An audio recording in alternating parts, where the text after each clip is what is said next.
Charles Manson, estadounidense, fundador y líder de una secta denominada como La Familia, un grupo que perpetró varios crímenes. Nació en Cincinnati, Ohio, el 12 de noviembre de 1934. Hijo ilegítimo de una joven adolescente de tan solo 17 años, Heather Maddox. Vivió con ella unos años, la cual tenía problemas de alcoholismo, hasta que, por medio de crímenes de bajo impacto, reunió el dinero suficiente para independizarse. A los 14 años fue detenido por primera vez, y a partir de ese momento, su vida transcurrió entre fugas e ingresos en prisión. Se casó un par de veces, la primera con una enfermera de 17 años con la que tuvo a su primer hijo, y la segunda vez con una mujer de la vida galante con la que tendría su segundo. En 1967, se instaló en San Francisco, intentó cambiar el rumbo de su vida y sacó a recluir su lado místico. Al tiempo que intentaba ganarse la vida como músico, se rodeó de un puñado de seguidores alucinados que le daban relativa importancia a sus nuevos y poco conocidos discursos.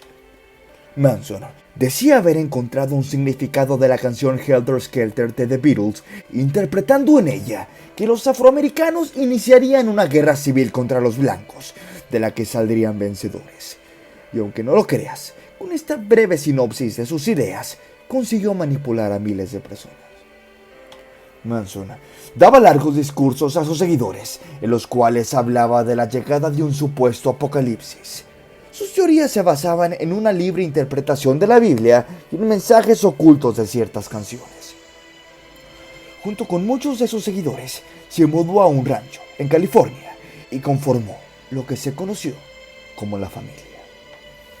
Ese fue el lugar en donde el criminal envió a sus súbditos a cometer actos abominables. ¿Cuál era su objetivo? Desatar una revolución racial. Con un pelo largo y sus prácticas definitivamente promiscuas, Manson encuadraba a la perfección con el prototipo de hippie.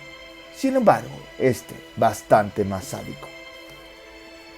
El 9 de agosto de 1969, 4 integrantes de La Familia acudieron a la casa del productor de Hollywood Terry Melcher, en la calle Seattle Drive 10050, que tiempo antes ese productor había rechazado en un trabajo a Manson. Allí, le quitaron la vida a 5 personas con una brutalidad que era difícil creer quién pudo haber perpetrado tal crimen. Una de sus víctimas era la joven actriz Sharon Tate, esposa del famoso director de cine Roman Polanski. Tenía tan solo 26 años e iba a dar a luz a una pequeña en tan solo 2 semanas. Su cuerpo apareció atado con una soga junto con el del peluquero de celebridades de la época. Cuando acabaron, los miembros de la familia pintaron con sangre la palabra cerdo en la puerta de la vivienda. A la noche siguiente del asesinato de Tate, el propio Manson salió de su guarida y con media docena de seguidores otra vez atacó una casa de Los Ángeles, esta vez la del adinerado Leno LeBianca y a su esposa Rosemary. Allí, el líder de la familia ordenó a sus súbditos que le quitaran la vida. En las paredes volvieron a invocar sus malditos demonios al escribir "Muerte a los cerdos". Integrantes que participaron en estos crímenes. Charles Tex Watson. En la noche del 8 de agosto de 1969, se presentó en la mansión del número 10050 de Seattle Drive en Beverly Hills, junto con sus compañeras Agnes Kasabian y Ken Wilker. Al entrar en la casa, el maldito sujeto dijo: "Soy el diablo y he venido a ejecutar la obra del diablo". Acto seguido, acabó con la vida de 2 de los hombres que allí estaban, al igual que a 3 mujeres, entre ellas la joven Tate. Al día siguiente, fue él quien le quitó la vida a Lennon LeBianca y a su esposa. Se fue a Texas tras los crímenes y fue detenido luego de que la policía de California notificara que había encontrado sus huellas en la puerta de la casa de la esposa de Polanski. En la actualidad, tiene 73 años y se encuentra aún en la prisión de Mulgrave, en California. En la cárcel, renegó de Manson, se ordenó ministro religioso, se casó y tuvo 4 hijos. Lleva 48 años encerrado. Susan Atkins tenía tan solo 19 años cuando conoció a Manson. Su fe en él era total y no se separó de su lado hasta que ambos fueron juzgados por los 7 asesinatos. Durante el juicio, se convirtió en una especie de símbolo de todo lo malo que le podía pasar a una chica metida en el mundo de los hippies y de las malditas drogas. Al momento de recibir la condena, era madre de un pequeño de 3 años. En prisión, se aferró a la religión y renunció a Manson. Se casó 2 veces tras las rejas y le negaron la libertad condicional 13 veces. En 2008, se le diagnosticó un cáncer en el cerebro y murió en septiembre del año siguiente a los 61 años. Leslie Von Houten tenía también 19 años cuando participó en los terribles crímenes. Conoció a Manson a través de un novio y se mudó junto con otros compañeros a la casa del rancho del Valle, junto con el Profeta. Ella no participó en los asesinatos de la mansión de Polanski, pero sí de los 2 ocurridos al día siguiente. Manson y Watson la reclutaron para un segundo ataque, y la joven mencionó: Tex me dio el cuchillo y me dijo, haz algo, porque Manson le había dicho que se asegurara que todos nos mancháramos las manos. Recordó a una entrevista con ABC en 1999. La mujer se arrepintió de los crímenes públicamente en reiteradas oportunidades. La libertad condicional se le negó 21 veces. En la actualidad, cumple una condena en prisión perpetua en California. Patricia Kane Wilker, nacida en Los Ángeles, trabajaba como secretaria cuando en 1967, a los 20 años, conoció a Manson. Inmediatamente se convirtió en una de sus novias y lo acompañó a San Francisco, donde él intentó ser músico antes de volver a Los Ángeles.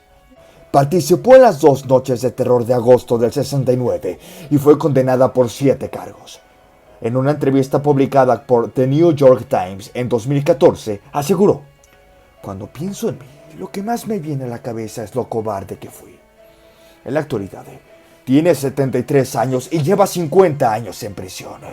Tras la muerte de Atkins, tiene el récord de más años entre las rejas de una mujer en California. Linda Kasabian fue la persona que condujo el auto y vigiló desde la calle durante los crímenes Tate LaBianca. Tenía 20 años en ese momento y se había unido al grupo poco antes. Según su testimonio, se quedó horrorizada cuando se dio cuenta de lo que estaba ocurriendo. Se fue de Los Ángeles después de los crímenes y se entregó a la policía en New Hampshire cuando supo que la buscaban. Durante el juicio, llegó a un pacto con la fiscalía para colaborar a cambio de inmunidad. Su testimonio fue clave para lograr la condena de toda la familia Manson. Mitos acerca de la familia. Manson pretendía hacer creer a las autoridades que los crímenes habían sido cometidos por miembros de la comunidad afroamericana y así buscaba con eso iniciar una guerra racial. El enfrentamiento, se decía entonces, era una supuesta profecía contenida en la canción Helter Skelter del álbum blanco de los Beatles. Esta presunta vinculación con los 4 de Liverpool fue desestimada por Sandra Bluegode, una ex integrante de la familia, que en una entrevista desmintió este mito y dijo: es absolutamente falso. Charles creció en otra década. The Beatles no era su música. Donde vivíamos no tenía radio. Una vez llegó alguien a visitar y llevó un tocadiscos y dijo que teníamos que escuchar ese álbum. Nos gustó mucho y algunos lo siguieron escuchando. En esa época había mensajes en toda la música. Se usaba como un símbolo de protesta. Era interesante para nosotros, pero no estábamos obsesionados, aseguró la joven. ¿Será verdad?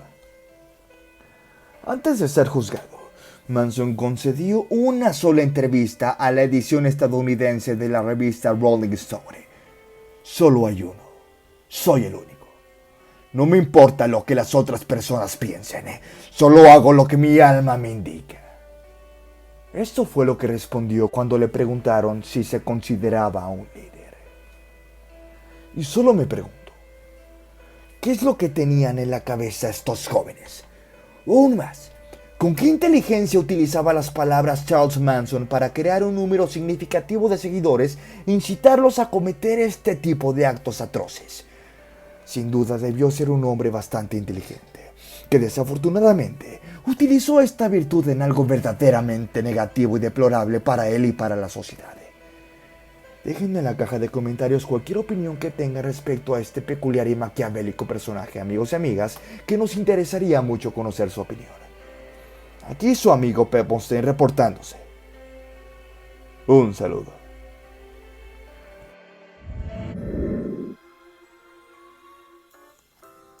Antes de terminar con el video, quiero invitarlos a formar parte de los miembros del canal. Tendrán muchos beneficios como obtener insignias especiales, ver contenido exclusivo o mirar contenido antes que sea público, así como pedirme directamente algún tema de qué hablar, al igual que pedirme alguna canción para tocar, entre muchos beneficios más. Si mi trabajo les gustó, los invito a que dejen su like y se suscriban al canal, ya que me ayudan un montón a continuar con este proyecto, además de que es totalmente gratis. Larga vida a todos ustedes, amigos, y recuerden, ¡Let's rock!